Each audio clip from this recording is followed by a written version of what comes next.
Quero saudar a todos neste momento especial.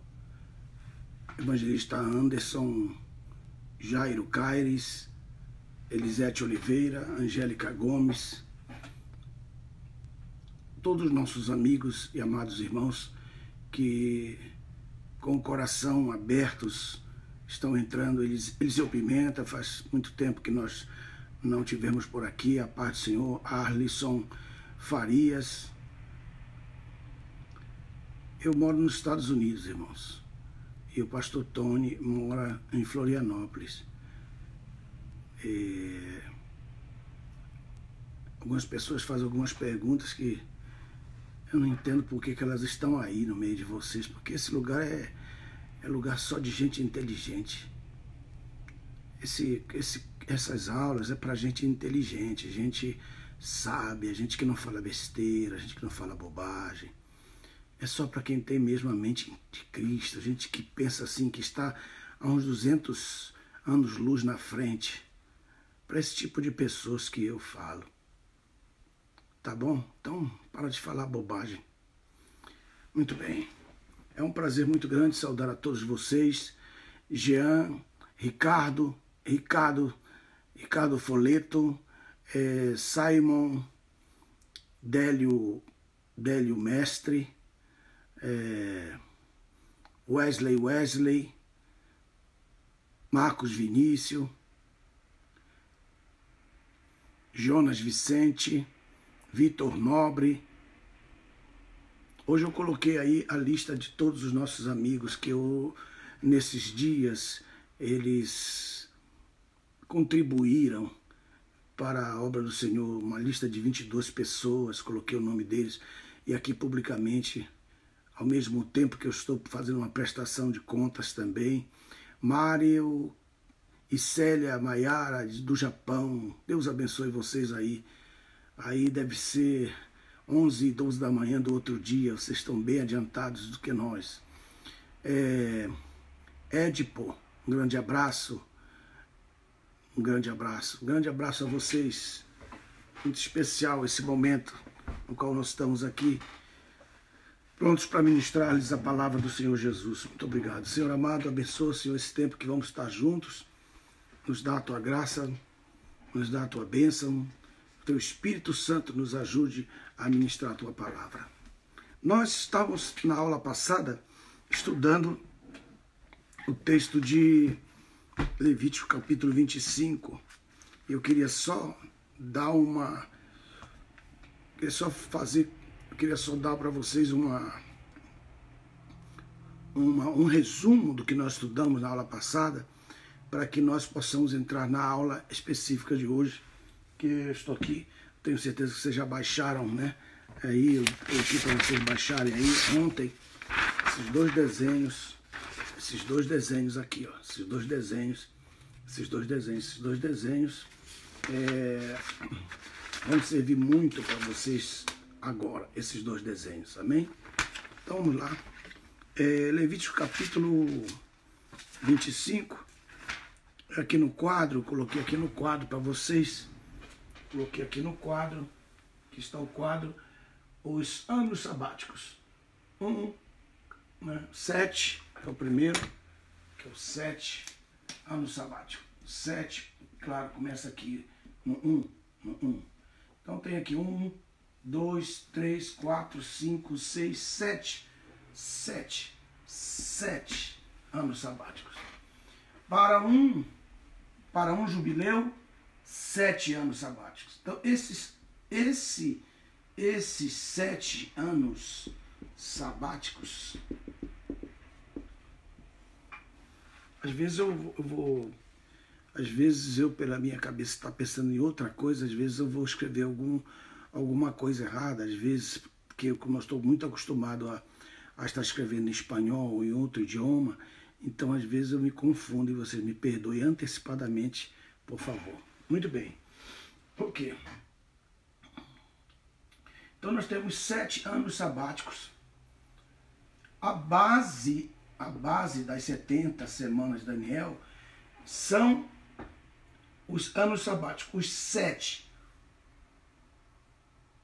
1, 2, 3, 4, 5, 6, 7. Então esse é o número das 70 semanas de Daniel. Então, por quê?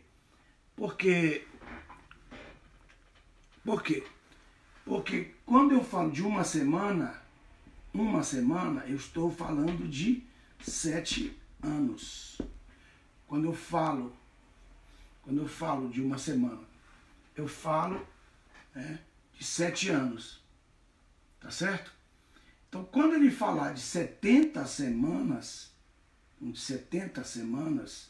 de uma semana, então eu estou falando de 490 anos.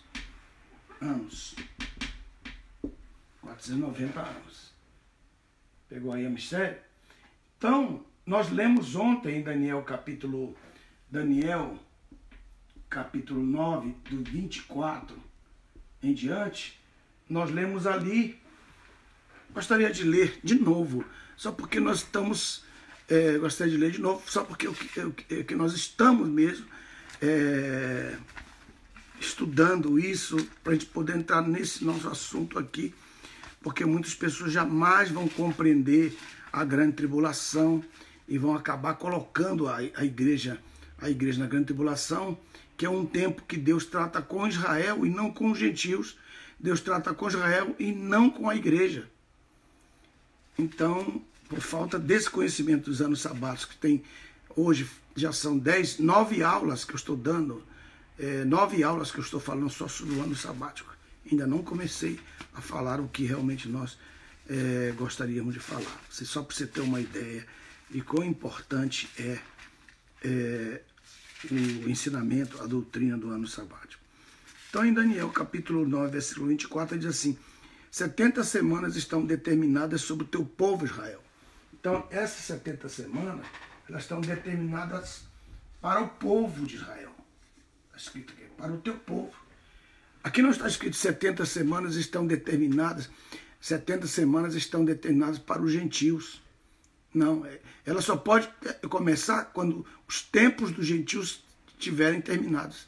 Então, e vindo o fim, a plenitude dos tempos dos gentios, aí então, outra vez. Como é que funcionou isso? Veja só, o relógio de Deus vinha funcionando. O relógio de Deus vinha funcionando, tá? O relógio de Deus também funcionava. Começou quando?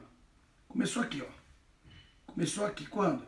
445, quando Neemias teve a ordem de ir para Jerusalém. Então, ele veio e ficou aqui. Ele disse assim, ó, desde a ordem de Neemias vir antes de Cristo, 445 antes de Cristo, né?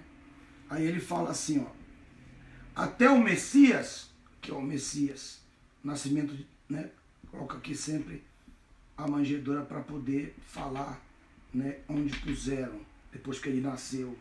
Ele nasceu, depois o colocaram ali, porque não tinha cama para ele, por isso que colocaram ele ali.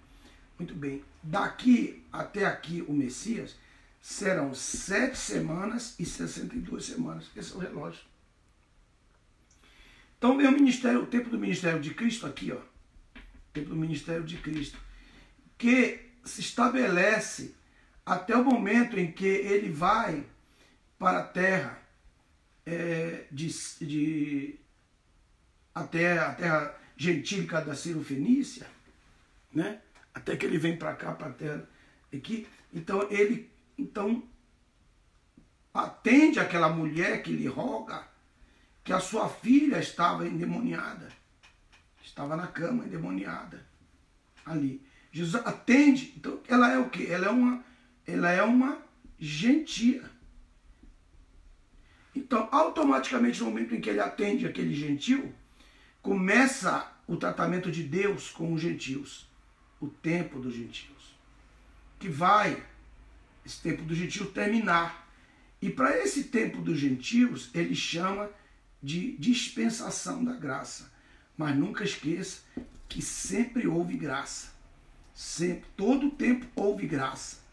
Ela só se revela agora como uma dispensação exclusiva para Deus tratar com os gentios. E tirar dos judeus e dos gentios, tirar um povo chamado igreja, que eu sempre coloco organismo, porque eu não estou me referindo à igreja católica nem à igreja evangélica. Eu estou me referindo à igreja organismo. Então, eu estou falando aqui para vocês, veja só, estou falando aqui. Então, quando aquela mulher é atendida, foi o primeiro gentil atendido do tempo da dispensação da graça.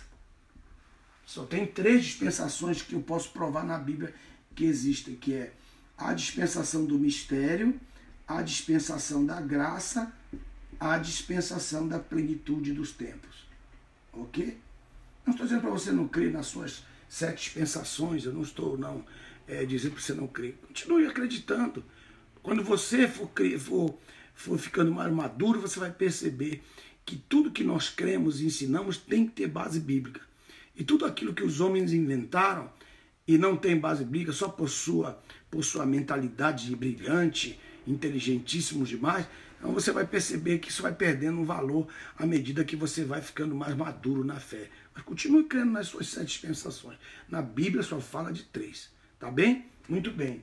A dispensação do mistério, que é desde a criação dos anjos, antes da criação dos anjos, antes da criação da fundação do mundo, até Cristo, até a vinda de Cristo, chegada de Cristo na Terra. Se divide em A e B, porque tem um tempo escrito e o tempo não escrito. O tempo escrito começa de Gênesis, que é a parte B, até a vinda de Cristo. Ok, muito bem. Agora, a Bíblia só fala de 3 dispensações. Se você é contra mim, é contra Paulo. Efésios capítulo 3, verso 2, Efésios capítulo 3, verso 9 e Efésios 1, 10. Só tem essas 3 que eu posso provar, que está na Bíblia. O resto eu não posso provar. Mas não estou dizendo a você que você não tem que crer, que você tem que abandonar, nada disso. Quando você ficar mais maduro na fé, você vai entender o que eu estou dizendo. Por enquanto, você não pode entender essas coisas. Jesus disse para os seus discípulos, algumas coisas que eu tenho para dizer para vocês, vocês não podem suportar agora. Tá bom? Então eu nem discuto isso. Meu pai disse, não discuta com quem sabe menos que você perde. Perde a razão, perde até a sua posição, perde até a tua moral, até se você for brigar, discutir com quem sabe menos que você. Tá bom? Então vamos lá. Voltando ao assunto aqui. Então nós temos o texto, lendo o texto, nós temos aqui 70 semanas estão decretadas sobre o teu povo Israel. Então elas são decretadas para Israel e não para os gentios, nem para a igreja, nem para a igreja. Então, isso já é o ponto fundamental. Aí o texto diz assim, e sobre a tua santa cidade. Isso quer dizer o seguinte, que enquanto Israel estiver na terra deles, então Deus está preocupado em fazer cumprir a sua palavra. Mas, dentro da condição que eles viveram, que eles estão falando a respeito do templo, da edificação do templo, e tudo que aconteceu com o general Tito no ano 70 depois de Cristo, tudo aquilo tem tudo a ver com esse texto aqui. Agora, qual é a palavra-chave para tudo isso? Deus está tratando as 70 semanas de Daniel para o seu povo. Muito bem. Ok. Essas 7 semanas geram para mim 49 anos. Essas 62 semanas geram... Eu já dei essa aula ontem, só estou repetindo. Essas 62 semanas, pelo 7, que eu comecei a dizer para vocês, que são a base 7 das 70 semanas, me dão 434 anos. Ora, 49 mais 434, então dá para mim 483 anos. Para 490, que seriam as 70 semanas em si, para 400 me faltam 7, que é exatamente essa semana aqui. Falta só uma semana de 7 anos. Por quê? Porque Deus teve que parar o relógio das 70 semanas de Daniel e teve que parar faltando 7 anos. Faltando 7 anos, ele teve que parar o relógio. Então ele teve que parar o relógio aqui. Essa parada do relógio, até o relógio voltar a funcionar de novo, aqui, ó, estamos dentro da graça, da dispensação da graça. Esse período aqui que nós estamos, que está se acabando. Então, esse período da graça está se acabando com o princípio das dores. Dores de quê? Da mulher que está de parto. Jesus estava pensando na mulher com dores de parto em Isaías, capítulo 26, verso 17. Tá certo? Então ele estava falando nesse ponto daquela mulher. Por isso que ele usou princípio das dores. Princípio das dores de quê? Daquilo que ele estava pensando. Porque ele, como um judeu, bom judeu, e o conhecedor da própria palavra que era ele mesmo, ora, ele jamais vai se contradizer. Então, o que é que está faltando? Então, nós vivemos tempos da graça, que Deus levanta aqui o quê? A igreja organismo. A igreja organismo. Terminando esse tempo da igreja organismo, então Deus tem que retirá-la para tratar com a nação. Só vai ficar aqui, vai sim ficar uma igreja que vai passar a grande tribulação. Vai sim, senhor. Qual é a igreja que vai passar a grande tribulação? A igreja de Apocalipse, capítulo 17. Apocalipse, capítulo 17 e 18. A falsa igreja. A igreja que vai montar na besta. Essa igreja que vai ser destruída pelo falso profeta.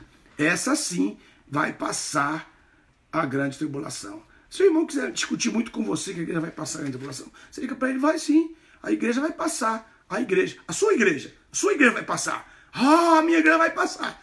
Deixa ele ficar pensando nisso aí, tá bom? Porque Apocalipse capítulo 17 fala que ela vai estar mesmo na terra.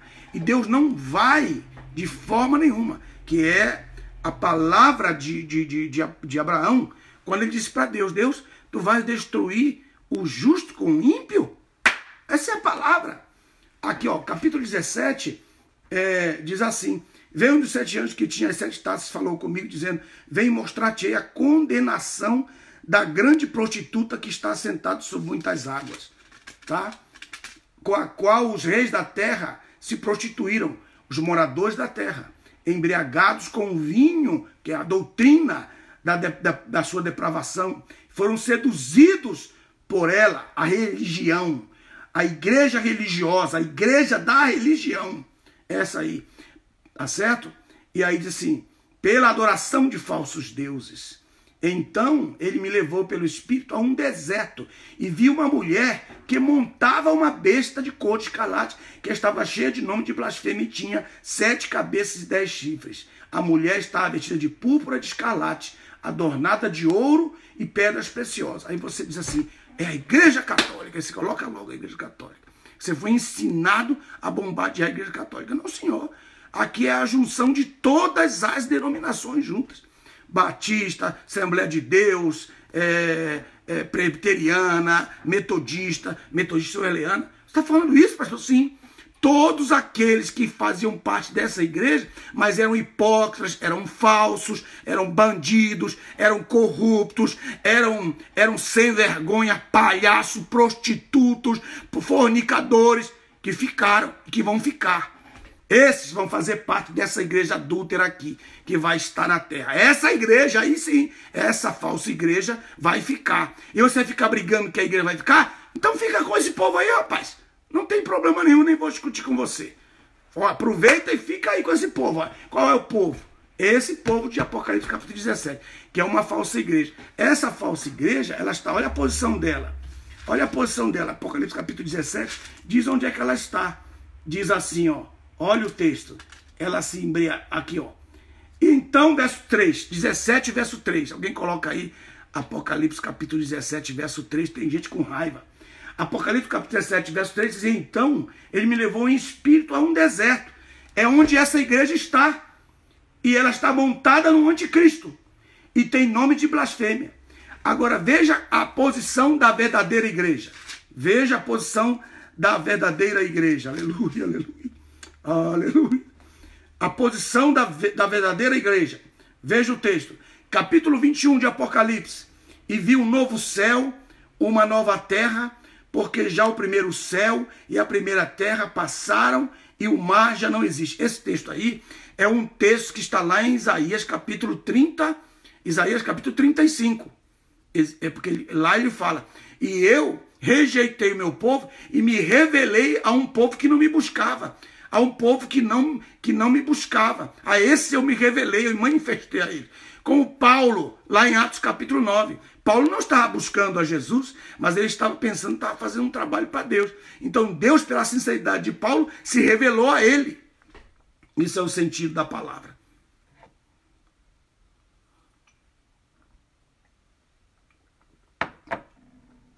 E Apocalipse capítulo 21, verso 1, ele diz assim, veja só, versículo 2. Eu, João, vi a santa cidade, a Nova Jerusalém, que da parte de Deus descia do céu, disposta como uma esposa ataviada para o seu marido. E qual era o lugar dela? Veja o verso. Veja o verso. Veja o verso. Capítulo 9. E veio um dos 7 anjos, que tinha as 7 taças, cheia das últimas 7 pragas, e falou comigo, dizendo, vem mostrar-te-ei a desposada do Cordeiro. A desposada do Cordeiro. Ok? Aí diz assim, levou-me pelo Espírito a um grande e alto monte, me mostrou a grande cidade, a Santa Jerusalém, que é de Deus, descia de Deus, tendo a claridade da glória de Deus. Então ele está falando que a cidade tanto tem um nome, a cidade em si tem tanto o nome, a cidade, tanto o nome da esposa, desposada, como ela também é o lugar onde ela está. Vocês estão vendo a diferença? Alguém coloca a diferença aí.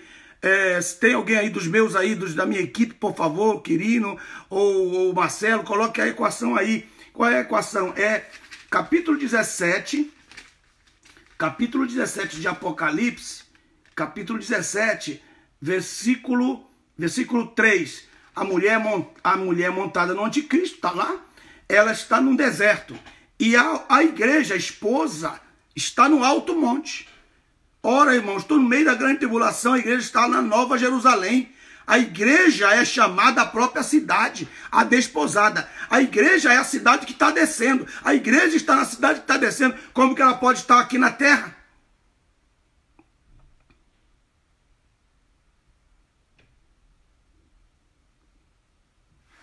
Ok. Então esse tempo que é a grande tribulação, que eu quero colocar aqui, ó, GT, esse tempo aqui, não é para a igreja. Não, isso assim, para enjuizar a falsa igreja. A verdadeira igreja, que é o corpo místico do Senhor Jesus, né? Não é vezes não, viu, Quirino? É Apocalipse 17:3, igual a Apocalipse capítulo 21, verso 9. Tá bom? Aí, não é de 1 a 9, é o verso 9. É só o verso 9. Amém? Ok? Estou falando de um assunto incrível, interessante, e veio um camarada me perguntar se Eutico morreu, literalmente. Esse camarada, meu amigo, vai tomar um cafezinho ali, vai tomar um cafezinho. Não estou falando sobre esse assunto, rapaz. Não é dos nossos, esse não é. Esse não é dos nossos, isso aí é um sirineu que apareceu aí. Ok, muito bem. Vamos então continuar. Olha aqui. Aí. Não vou tirar esse desenho de cima aqui, que está aqui na parte superior do quadro, para que vocês fiquem sempre com essa ideia que há um detalhe do ano sabático aqui. Tá bom? Então vamos lá. Isso aqui é importantíssimo. Aí, muito bem. Agora olha só. Veja bem. Preste atenção. No livro de Apocalipse, Apocalipse, já que você está aí perto, vai uma página um pouco mais atrás. Veja só. Capítulo 19, a partir do versículo 19, a partir do versículo 7, que é a terceira fase do casamento da igreja, verso 7 diz assim: regozijemo-nos e alegremos e demos-lhe glória, porque é chegado o dia das bodas do Cordeiro e a sua esposa se aprontou. O texto está aí. Alguém coloque aí Apocalipse capítulo 9, verso 7. Regozijemo-nos e alegremo-nos e demos-lhe glória, porque é chegado o dia das bodas do cordeiro e a sua esposa se aprontou. Então tá aí. As bodas acontecem no verso 7. Preste atenção. As bodas acontecem no verso 7. Aí ela se veste de linho, verso 8, de linho puro e brilhante, pois o linho fino representa a justificação dos santos. Aí o verso 9 diz assim: e disse-me, bem-aventurados aqueles que são chamados à grande ceia das bodas do Cordeiro. Esse chamamento às bodas do Cordeiro acontece aqui, ó. A cidade está descendo, até ela chegar no local onde ela vai ficar sobre a terra, como está escrito em Apocalipse. Por quê?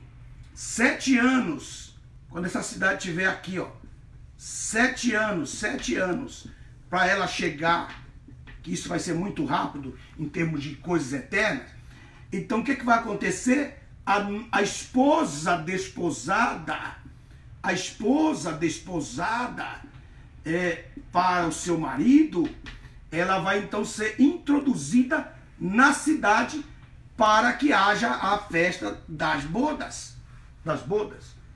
Então, ele diz assim, bem-aventurado, Apocalipse capítulo 19, verso 6, bem-aventurado até o verso 9, do 6 e o verso 9, bem-aventurado quem chegou a esse dia dessa festa, porque a sua esposa se aprontou. Então, ele está sentado aqui. Então, num verso, isso aqui é as bodas. No verso posterior, que é o verso 11, viu o céu aberto e surgiu um cavalo branco, e que estava montado sobre ele, chama Fiel e Verdadeiro, aquele que julga e peleja com justiça. E os seus olhos como chama de fogo. Estava vestido com manto salpicado de sangue. Aí o verso 14, assim, e seguiam-no os exércitos que estão no céu, em cavalos brancos vestidos de linho finíssimo. O mesmo linho fino do verso 8, que ela vestiu nas bodas. O mesmo linho finíssimo que ela vestiu nas bodas. É o mesmo verso. Verso 8, verso 14 comprova de fato isso. O mesmo. Veja só. O verso 8 ela se veste de linho. No verso 14 ela sai. O céu se abre e ela vem com seu esposo vestido com a mesma roupa que ela vestiu para o seu casamento. Muito bem. Então, a volta, o Senhor aparece aqui, montado no seu cavalo branco. Ele vem montado com o seu exército, todo o seu exército.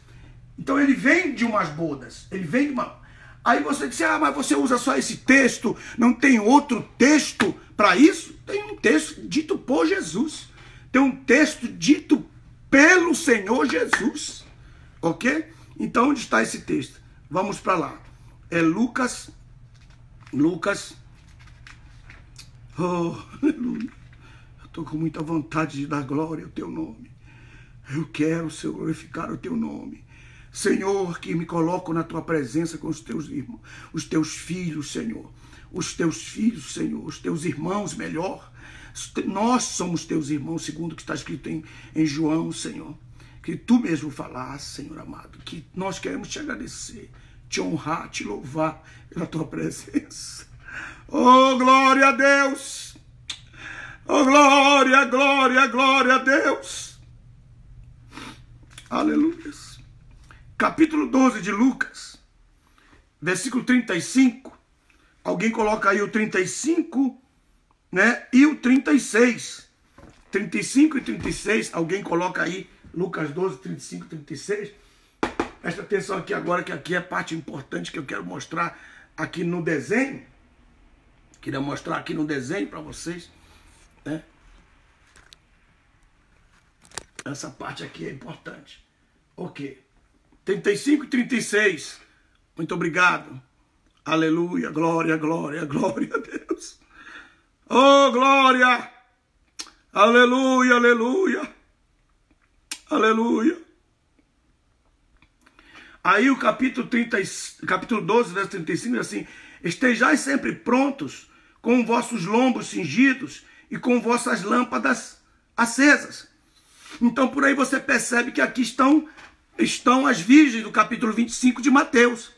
Então você vai perceber que aquela parábola das virgens não se aplica à igreja. Não se aplica à igreja. A parábola das 10 virgens não se aplica à igreja. Tá certo? Ok. Aí, nós vemos, vocês vão ver por que eu estou dizendo isso. Vocês vão ver por que eu estou falando isso. Aí ele diz assim, capítulo Lucas 12, verso 35, diz assim: estejais sempre prontos com os vossos lombos cingidos. Está falando para Israel, para o povo de Israel. Israel, esteja pronta, Israel, com teus lombos cingidos, Israel, com tuas lâmpadas acesas, Israel. Israel, portai-vos semelhantemente aos homens que aguardam o seu Senhor voltar das bodas, para que quando ele vier e tocar a porta, logo possam abrir-lhe. Então, quando Jesus vier aqui, voltar aqui, ó, 7 anos depois em que a sua esposa entrou na cidade, é uma vinda só, viu, irmão? É uma vinda só. É uma vinda só, não são duas vindas. Jesus virá para a igreja, segunda vinda, depois virá para o mundo, terceira vinda. Para de falar besteira, alguém que escreveu isso aí. Eu não quero que fale nome, não, pelo amor de Deus. Respeita esses camaradas, por favor. Tá bem? Ok. Tudo bem, vamos respeitar, vamos respeitar. Mas não tem duas vindas. Tem só a segunda vinda. A primeira vinda já foi e a segunda que ele vem na cidade. É como um trem, tá vindo o trem, você dá sinal, o trem parou, você entrou, o trem continua vindo. É uma viagem só, não tem... Porque ele parou em cada parada, ele tem múltiplas viagens. Não, senhor. Tá vindo. A igreja entra na cidade para suas festas de boda. Ela sai com o seu Senhor para cá. Então ele está dizendo, ó Israel, você que está aqui na terra, Israel, porta-te como um bom servo, está esperando o seu Senhor, porque quando o seu Senhor vier, ele vem das bodas, com a igreja. Então isso quer dizer, ora, se ela não foi para as bodas, com quem que ele se casou? Se ela não foi levada, com quem que ela se casou? Se ela não foi arrebatada, com quem que ela se casou? Vai! Então esse texto de Apocalipse tem que ser rasgado daí, está tudo errado então. Mas não está errado, está certíssimo, né? Errado é quem ensina errado, isso é o problema. É muito sério isso aí, muito sério isso aqui, ok? Muito bem. Agora, veja só, há algum ponto fundamental a respeito disso, né? Que se eu vejo que ele tem que voltar, que ela tem que vestir o linho fino, que ela vestiu para o seu casamento, é o mesmo com que ela desce com o seu Senhor, porque ela vem. Então Judas, quando escreveu dizendo, vi o Senhor voltando com os seus santos, ele vem com os seus santos. Então entra aqui esse aspecto, que é o aspecto que eu coloquei aqui. Primeiro você pode ver, essa aqui é a minha letra. Tenho um estudo mais ou menos de uns 15 dias sobre isso. Coloquei esse estudo na Bereana. Na Bereana, esse desenho está na página 2108. E eu coloquei esse desenho. Então eu coloquei alguns versículos, né? Coloquei alguns versículos que são importantes, que a igreja não vai passar. Então, quem tem, começa aí na parte, esse lado aqui, ó. Desse lado aqui, ó. Desse lado. Deixa eu ver, aqui pertinho da cidade, ó. Olha a cidade, olha a cidade. Faça a trajetória da cidade aí, vê se você consegue fazer a trajetória da cidade aí. Vou colocar aqui para vocês. Então, olha a cidade. A cidade vai descendo, ó. Aqui, faça a trajetória da cidade aí. Aqui a cidade, descendo aí, ó. Trajetória da cidade. Ela vem descendo já de muito tempo, desde o dia de João. Desde o dia de João, essa cidade vem descendo. A noiva, aqui a noiva, entra na cidade. Certo? É como diz a Bíblia em Atos. Atos capítulo 1, verso 11. Mas eu não quero começar por aí. Quero começar exatamente pela nossa reunião com ele. Aí a nossa reunião com ele é a mesma de... Nós temos que fazer muitas equações aí, viu, irmãos? Nós temos que fazer muitas equações. Então eu já tenho Apocalipse 19, 6, né? nós temos aí, nós temos Lucas 12, 35 e 36. Agora eu quero ler o outro texto que é, vamos aumentar isso aí, né? Que é o texto de, a nossa reunião com ele é 2 Tessalonicenses capítulo 2, 2 Tessalonicenses, vamos para lá, vou dar todos os textos. Quem tá aí tá, quem tá aí tá, quem tá aí pega, tá bom? Ó, queria falar para as pessoas que querem ensinar ao mesmo tempo que eu estou ensinando. A Bíblia diz que quando um profeta fala, o outro cala a boca, tá? E fica calado, fica quieto, tá bom, meu irmão? Então, se você quer dar aula, vai, abre aí o seu, vê se você conseguir pelo menos, vê se você consegue pelo menos 6 pessoas para te ouvir. Vai dar aula em outro lugar, tá? Agora é hora só dos meus alunos. Aqueles que são meus alunos, eles sabem se portar na sala de aula, tá bom? Ok. 2 Tessalonicenses, capítulo 2, versículo 1, diz assim: agora, irmãos meus, rogamos-vos a respeito da vinda de nosso Senhor Jesus Cristo. Aí ele fala, e quanto à nossa reunião com ele.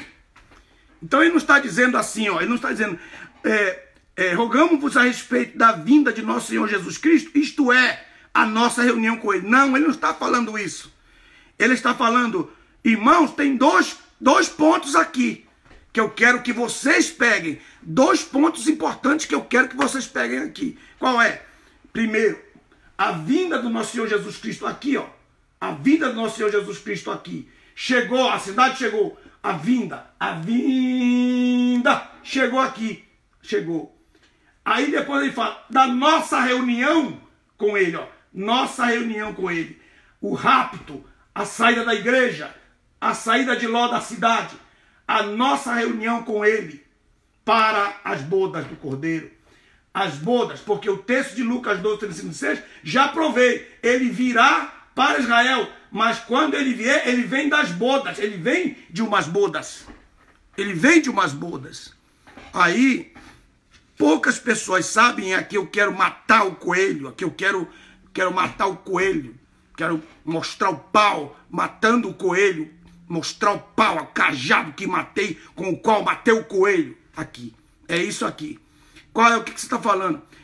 Muitas pessoas não sabem, isso aqui é importante, que nós vamos ter 2 bodas, meu Deus, pastor Dei, você quer me deixar louco? Não, rapaz, quero te deixar sóbrio, quero te deixar sábio, eu quero te deixar sábio. Por quê? Presta atenção, que eu tenho que parar aqui, eu tenho que mostrar aqui para vocês. Vocês têm o pai e vocês têm o filho, ok?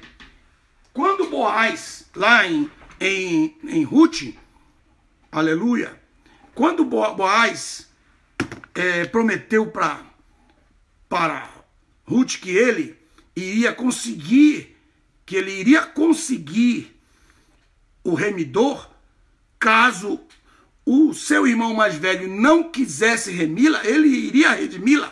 Foi a promessa que ele fez no capítulo 3. No capítulo 4 de Ruth, ele fica esperando o irmão dele mais velho passar. O irmão dele mais velho é tipo do pai. O irmão dele mais velho é tipo do pai. E ele é o Boaz, o irmão mais novo. Aí ele fala, ô fulano, vem aqui que eu quero falar algo para você. E ele entra na cidade.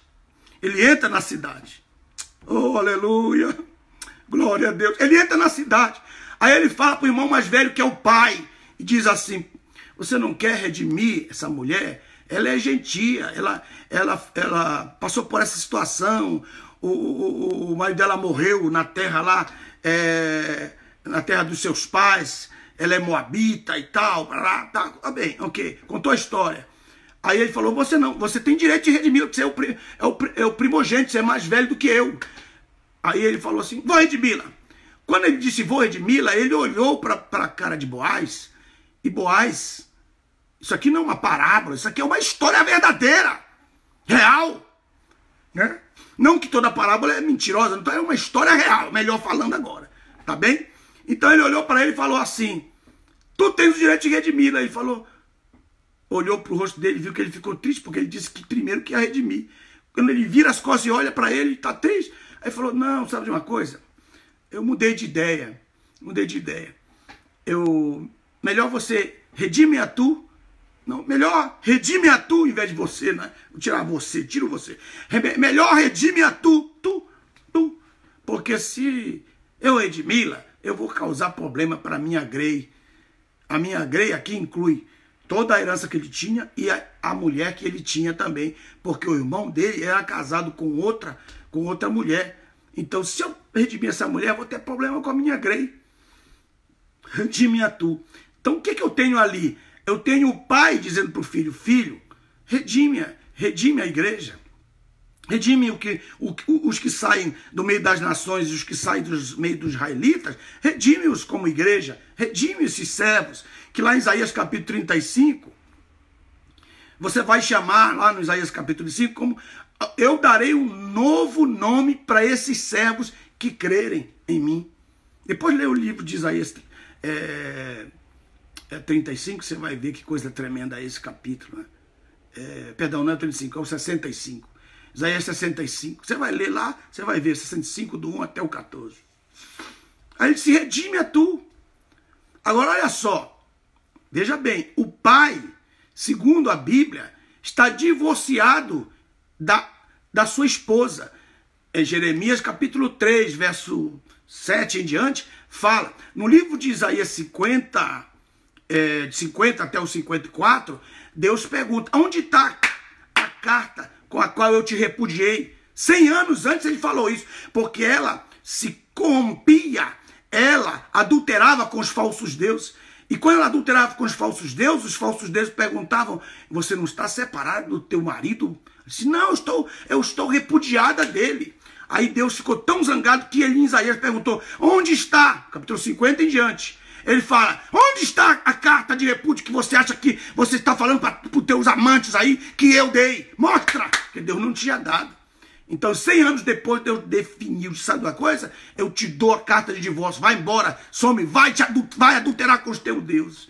E Deus, até o dia de hoje, irmãos, ele está vendo uma nação adúltera. Até os dias de hoje, ele está olhando uma nação adúltera, que é a nação de Israel. Veja só que coisa. E até o dia de hoje, ele está divorciado dela. E nesse tempo da graça que eu estou falando para vocês, né, que é o irmão mais velho, que é o pai, é o irmão mais velho, e o filho é Boaz. Então, vai haver primeiro as bodas do cordeiro.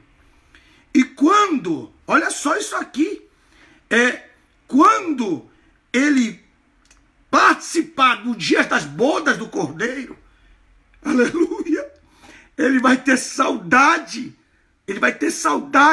da sua esposa. Eu sinto teu coração.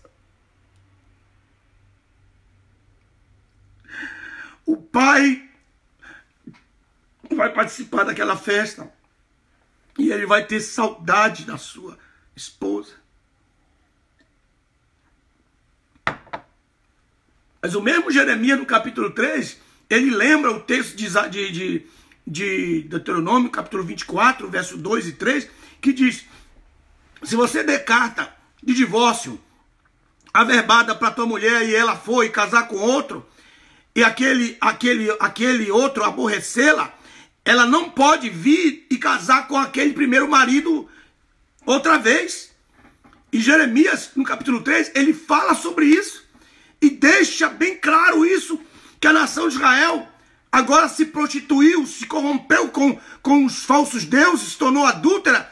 Agora ela não pode, pela própria lei, colocada lá em Deuteronômio 24, 2 e 3, ela não pode vir casar-se com o primeiro marido. Então, como Deus vai fazer? Será que ele vai passar por cima da sua própria palavra? Será que Deus vai passar por cima da sua própria palavra? Que tribulação, tribulação, hein? Que tribulação, meu Deus! O amor do Pai O amor de um adolescente que amou, que como diz o livro de Ezequiel, capítulo 10, eu te vi suja no teu sangue, eu cortei teu umbigo, eu te criei, eu te vi menina, e você foi adolescente até que te tornasse uma mulher, os teus seios apareceram, e as pessoas começaram a falar da tua beleza, e então eu te tornei uma rainha, e eu me desposei de ti, e eu cuidei de ti até que tu te tornasse uma rainha. Mas tu adulteraste contra mim. Você acha que já passou por muitas lutas emocionais? Veja, você não pode se colocar no lugar do pai, né? E a escatologia não é somente o envolvimento entre a noiva de Cristo, é muita coisa, precisa ter conhecimento da palavra.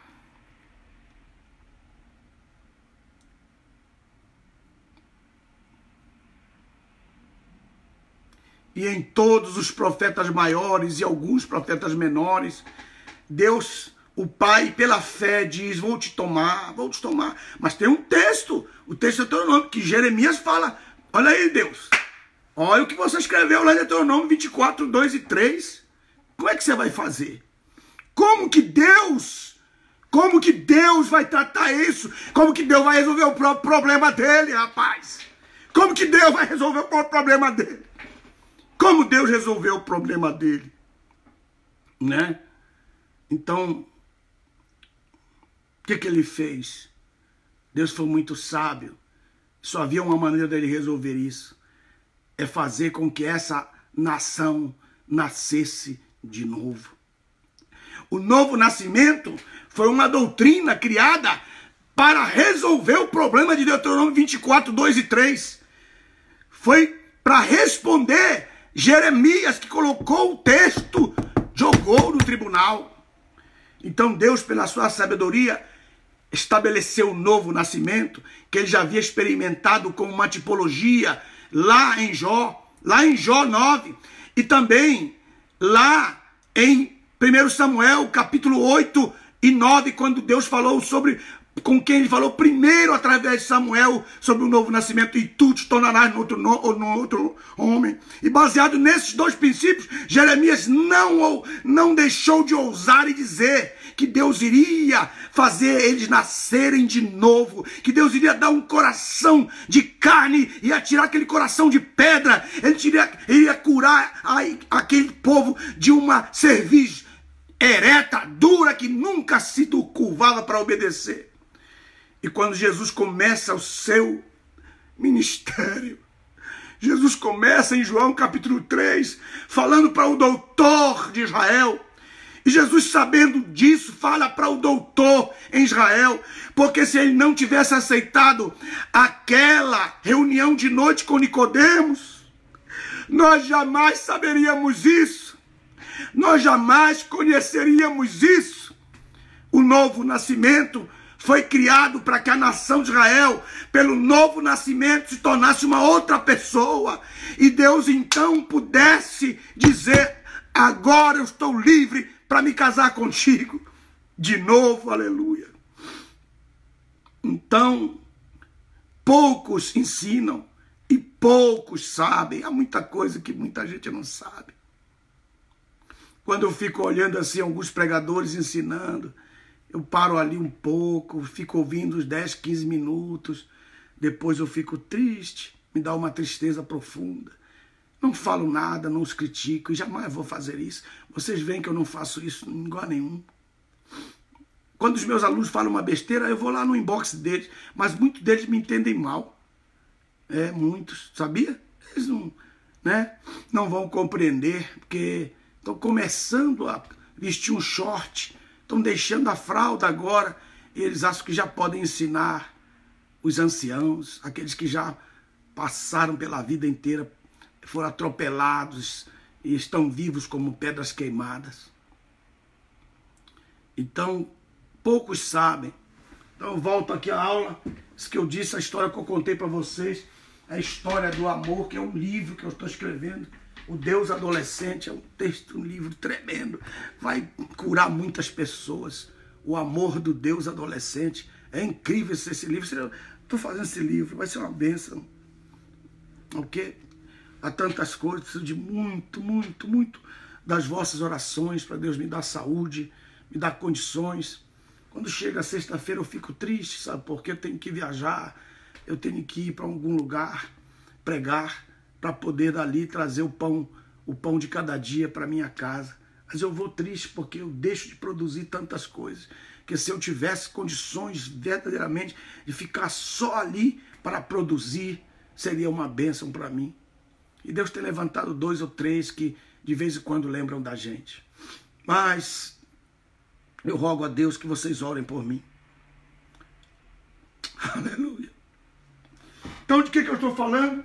A cidade está descendo. A cidade está descendo até ela chegar no seu lugar. Então aqui ele fala, a nossa reunião e a sua vinda. Se completa aqui a sua vinda. Então nós temos aqui a sua vinda e a nossa reunião. Então ele está falando de quê? Da sua vinda, por quê? Da sua vinda por quê? Porque ele vem. Então ele tinha que falar primeiro vinda, senão ele ia se contradizer. E a nossa reunião com ele. Então eu estou falando de A e de B. De B, ele está falando aqui. Que é o primeiro que nós temos. Vamos lembrar os textos. Vamos ver se a gente coloca de novo o texto. Então nós temos Apocalipse capítulo 19, verso 6. Tem Lucas capítulo 12, verso 35 e 36. E agora eu tenho 2 Tessalonicenses capítulo 2, verso 1. Já matamos esses aí. Agora há um outro texto, que é o texto da nossa, que é o texto principal, que eu considero, mas vamos pegar o texto aqui, né? Deixa eu baixar esse som aqui, que tem alguém. O camarada está na aula, ele está na aula, está assistindo a aula, está mandando mensagem para mim. Camarada, tem que bloquear esse camarada. Toda hora eu bloqueio uns camaradas, toda hora eu bloqueio. Se portou sem ética, estou bloqueando, não tem saída para ele. Ok, vamos lá. Então nós temos 2 casos aqui. Agora vamos pegar o texto de Isaías que eu falei ontem, que seria o 26. O 26, daqui nós vamos pular para outro texto, que é o Isaías 26, seria aqui Isaías 26, do verso 17 até o verso 21. Até o verso 21. Esse texto é muito tremendo, é muito profético. Eu vou ler. Aí ele diz assim, como uma mulher grávida que está para dar à luz e geme com suas dores, assim nos apresentaremos diante da sua presença. Quer dizer, a nossa reunião com ele. Então, Isaías 26, 17 é aqui. Faz parte de 2 Tessalonicenses 2:1. Então você faz uma equação aqui, ó. Pegou? Isaías 26, 17 igual a 2 Tessalonicenses capítulo 2, verso 1. Aí você matou aqui a nossa reunião com ele. Aí nós temos um texto que fala aí abaixo, ele diz assim. Ele diz assim, ó. Verso 20. É o verso 20, ele diz assim: vai, povo meu, entra nos teus quartos, fecha as tuas portas em torno de ti, oculta-te por um só momento, até que passe a indignação. Então, a indignação, veja só, seria esse período aqui, ó, de 3 anos e meio, com 3 anos e meio, seria o período de 7 anos da GT. Entra, povo meu, esconde por um só momento. Por quê? Porque a eternidade, ela entra em ação, a eternidade entra em ação. E quando a eternidade entra em ação, nós percebemos que, literalmente, veja só, isso é muito importante, muitíssimo importante, muito importante, ok? Muito importante. Oculta-te só por um momento só, por um só momento. Aí ele coloca aqui, 7 anos. Esse um só momento que ele está dizendo, entra. Por quê? Porque entra um só momento. para onde você vai? Para as bodas. Para as bodas. Aí você vai para o Apocalipse, capítulo 19, 6. Vai para as bodas. Lucas 12, 35, 36. Ele volta das bodas. E volta para quem? Ele volta para a nação de Israel. Ele volta para a nação. Então, quem está esperando aqui? Os servos. Os servos estão esperando. Quando ele está voltando das bodas, ele diz. O outro texto para isso aqui, né, que ele coloca aí, ele diz, por quê? Aí o verso 21 diz assim, pois eis que o Senhor Jeová virá do seu lugar, aqui onde está apontando meu dedo aqui, ó, virá do seu lugar, para castigar os habitantes da terra, por sua iniquidade. Também a terra descobrirá o seu sangue e não o encobrirá mais os seus mortos. Isso quer dizer que os mortos todos vão ressurgir. Até esse período nós teremos a ressurreição dos justos e no final do milênio a ressurreição de todos os ímpios. Vai ser uma aula só sobre isso que eu vou dar. Vai ser uma aula só exclusiva sobre a ressurreição. Mas basicamente é isso aí. Então esse texto. Esse texto que eu acabei de ler de Isaías, ele faz uma equação com outro texto, que é Lucas capítulo 11. Vamos rapidamente para lá. Lucas capítulo 11. Vamos rapidamente para lá. Muito bem. Vamos ler esse texto. Lucas capítulo 11. Lucas capítulo 11. Muito bem. Capítulo 11. Aí, veja só.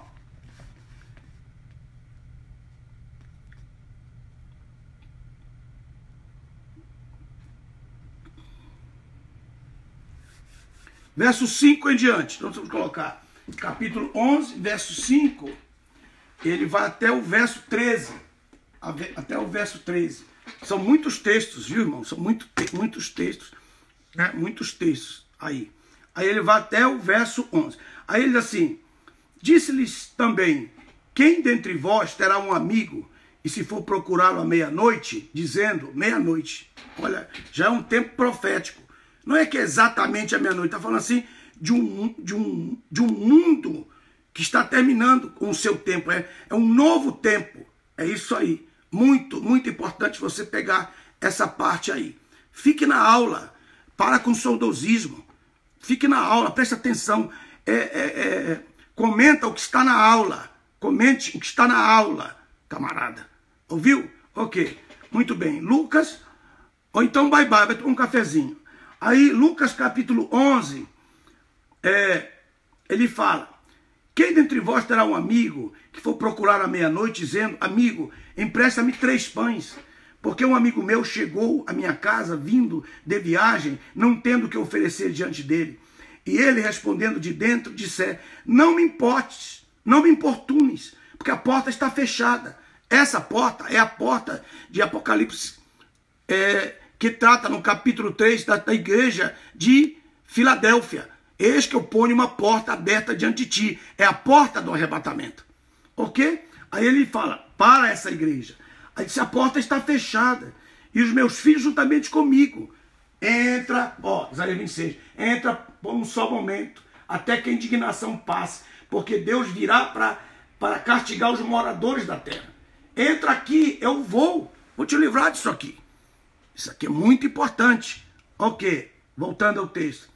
Aí ele diz assim, digo-vos, pois, ainda que não se levante para dá-los a ti por ser seu amigo, há de levantar-se, no entanto, por causa da sua importunação.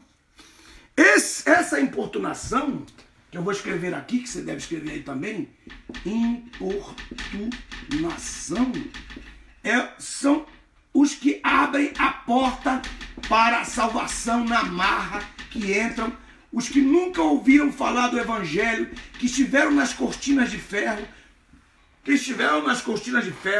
nas regiões onde nunca pôde se pregar o evangelho, no meio dos islãs, no meio dos islãs, no meio dos comunistas, no meio dos ditadores, na história, não só hoje, na história, veja só, na história.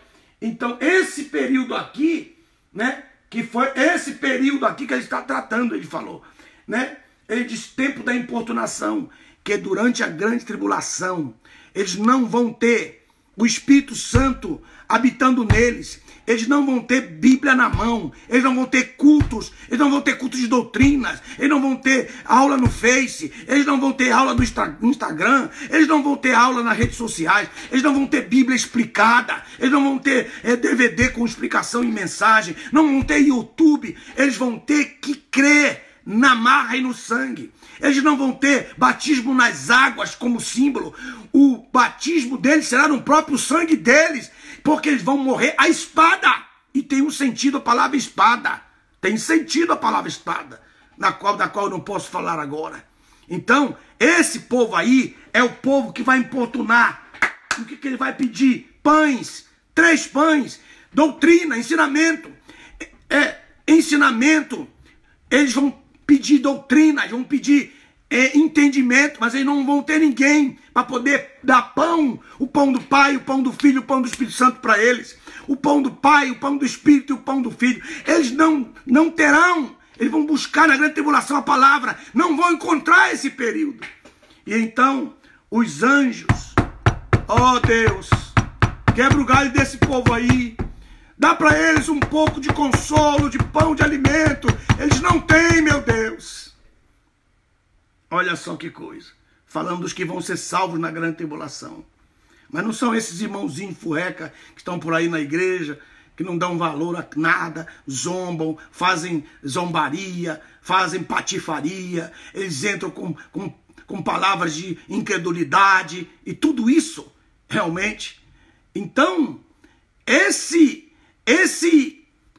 princípio que eu estou mostrando aqui em Lucas capítulo 11, ele diz assim, não, ele não fará isso porque ele é amigo, ele fará por causa da importunação e lhes dará o que for necessário. Aí por que eu sei que é o tempo? Porque eu juntei, fiz a equação com Isaías 26, mas tem mais coisas profundas aqui. Quais são as coisas? Aí ele diz assim, olha o que diz aqui. Ele diz, eu porém vos digo, pedi e vos será dado, buscai e achareis, chamai e vos será aberto. Aí ele, verso 10 diz assim, porque todo aquele que pede recebe, todo aquele que busca acha, e todo aquele que clama lhe será aberto. Aí ele termina dizendo isso que é escatológico. Qual dentre vós, que sendo o pai e o seu filho lhe pedir pão, primeiro é pão, ele pede pão, marca aí pão. Que verso é? É o verso 11. No verso 11 ele diz assim, qual dentre vós, que sendo o pai, se o filho lhe pedir pão, veja só, isso aqui é importantíssimo, qual dentre vós, se o pai pedir pão, aí ele diz assim, lhe dará uma pedra? Por quê? Porque na grande tribulação uma grande pedra vai cair nos pés da estátua de Nabucodonosor, da visão de Nabucodonosor. Aí depois ele diz pedra. Ele diz, ou se pedir peixe, que é o cristianismo, símbolo do cristianismo. Peixe é o símbolo do cristianismo. E se pedir cristianismo, se pedir o cristianismo, lhe dará uma serpente, porque a antiga serpente estará na terra. Apocalipse capítulo 12. Pedra é Daniel capítulo 2. Daniel, a pedra é Daniel capítulo 2. Aí ele dirá, ou se pedir um ovo, porque o ovo quer dizer, o ovo é o símbolo do novo nascimento, a doutrina do novo nascimento em si. E se pedir, aí, coloque aí, Jordão, aí coloca aí, muito bem. E se pedir um ovo, eu quero a doutrina do novo nascimento. Então ele está falando o quê? Dos 3 pães. Ele está falando, quando ele fala o peixe é pão. Você pegou aí? Aí ele pediu um ovo, o ovo é pão. Você está vendo aqui? Aí ele fala, se ele pedir pão, peixe e ovo, os 3 são pão. Pão no sentido de alimento. Então ele está mostrando os 3 aqui. Eu estou explicando aí, se alguém puder fazer a equação, isso é muito importante. Aleluia. Então a pedra que vai derribar a grande estátua na grande tribulação, a grande serpente. E por último, o que ele está falando aqui? E se pedir um ovo, lhe dará um escorpião? O que a Bíblia fala? Escorpião. Apocalipse capítulo 9, que os demônios do lugar de tormento e também os espíritos malignos que foram presos no abismo serão soltos, terão ferrões de escorpiões, sairão como escorpiões dali, e eles ferrarão a humanidade por meses, sofrerão. Então o que eu tenho aí? Eu tenho os três elementos da grande tribulação: a pedra que vai ser lançada nos pés da estátua, eu tenho a serpente, a antiga serpente, que é o diabo, Apocalipse capítulo 12, e também eu tenho o escorpião no capítulo 9 de Apocalipse. Então, o que ele está dizendo? Que ele vai livrar da pedra, vai livrar da serpente, vai livrar do escorpião, um grupo de pessoas que vão pedir salvação na grande tribulação. Que coisa impressionante, não é verdade, meus irmãos? Então, meus amigos, infelizmente, nós não podemos mais continuar, porque o nosso tempo já se acabou, mas nós vamos continuar amanhã, daqui para frente. Amanhã eu nem vou apagar aqui o quadro para deixar já preparado, para que amanhã a gente já entre direto, buzinando em nome do Senhor Jesus Cristo. Então, estou mostrando aqui porque a igreja não passará a grande tribulação, mas haverá uma igreja que passará, uma falsa igreja, e haverá salvação antes da grande tribulação, durante a grande tribulação e depois da grande tribulação também haverá salvação. Vou provar para vocês, tá bom? Um grande abraço, que Deus abençoe. Muito obrigado pelo carinho daqueles que estavam aí 100%. Um abraço, Deus abençoe. Muito obrigado.